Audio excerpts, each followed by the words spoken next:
So I'll start now.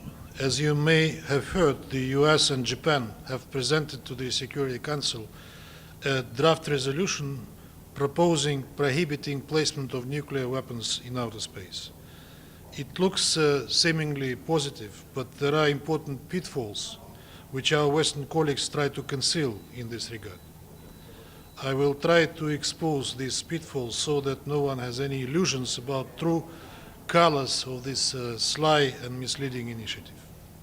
First of all, let me confirm that this is a very important issue and we attach due attention to it. It's also wrong to claim that it's not being addressed by international community. Since the adoption in 1967 of the Outer Space Treaty, there is a clear obligation for state parties prohibiting placement of weapons of mass destruction in outer space. Russia is fully compliant with the obligations under this treaty.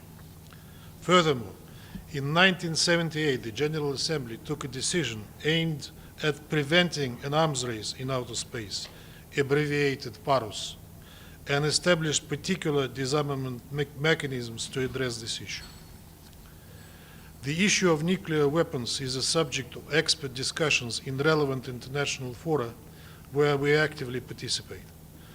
One of the problems of the US-Japan draft is that it preempts these discussions and contains obligations that have never been examined in relevant disarmament fora by the full membership of the Outer Space Treaty.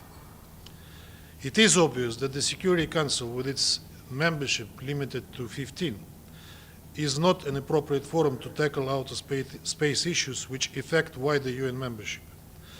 Not to say adopt any additional legal obligations in circumvention of the existing mandates.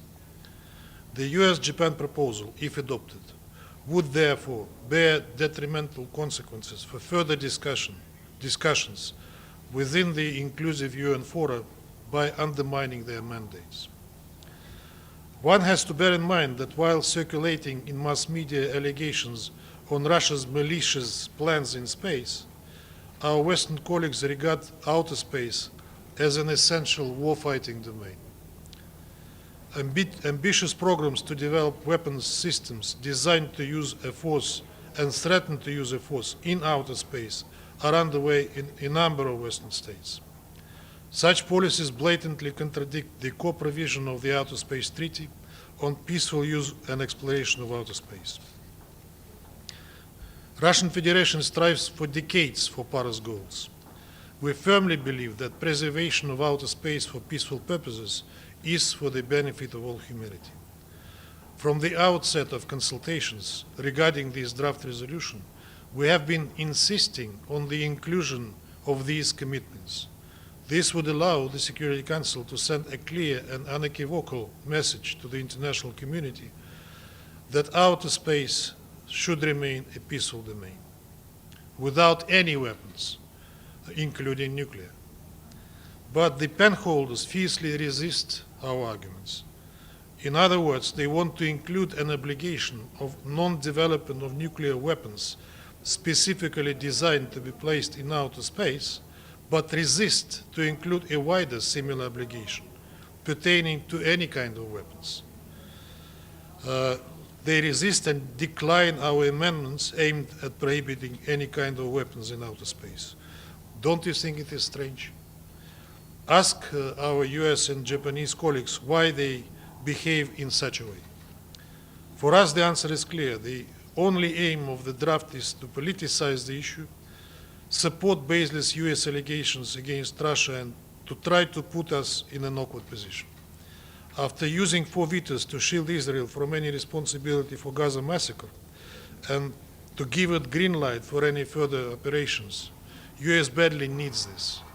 They also want to avoid any obligations that would prevent them from doing what they are doing now, developing weapons systems that can be placed in outer space. Make no mistake here, as they say. Don't be misguided by the so-called US peaceful initiative. We act on the premise that all members of the UN Security Council share the common understanding that no weapons should be placed in outer space. We are convinced that keeping outer space free from weapons of any kind and thereby preventing it from turning into an area of military confrontation are priority tasks.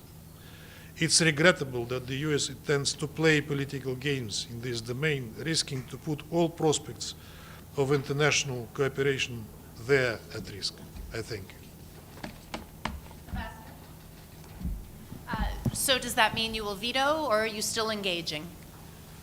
We are engaging, but so far to no avail. But make no mistake, this resolution is sly, and the aim of it is obvious, to expose Russia. And could I ask you on another subject? The Iranian mission tweeted that if the Security Council had condemned the attack on their diplomatic premises in Damascus, it might avoid the need for them to retaliate.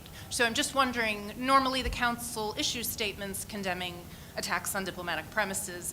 Was there a discussion in the Council about this, and what happened? There was a draft press statement, which was the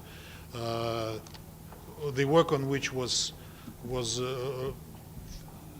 finished at a certain point and stopped by the insistence of our Anglo-Saxon colleagues. On the retaliation, you asked the Iranian mission. It's not our responsibility. What? Who drafted the press statement? Who drafted? Which delegation drafted it? Who drafted the press statement? Us. Okay. Us, with the help of other council members as well. Okay. Ambassador Nebenzia, a quick question about the Palestine bid for full membership. There's another meeting this afternoon, as you know, sir. The U.S. has made it very clear that they're fully against it. Are you prepared to try to take this to a resolution and force a vote on it? The pen holders of the issue are Algeria, and the group of Arab countries that discuss the issue will do as they decide. Yes, U.S. doesn't want to put it to the Security Council. That's their will, how they will vote on it. Let them demonstrate to the world how they do. But I think that the majority of the Council members would like to see the resolution being put to the Security Council. We had already one meeting of the so-called admission committee, which didn't bring anything new compared to what it has come to in 2011. And I don't think that today's meeting will bring anything fresh either. So we exerted all efforts that the admission committee could have done. Now it's for Algeria and Palestine and the Arab group who are discussing the matter to decide what they'll do next. Thank you.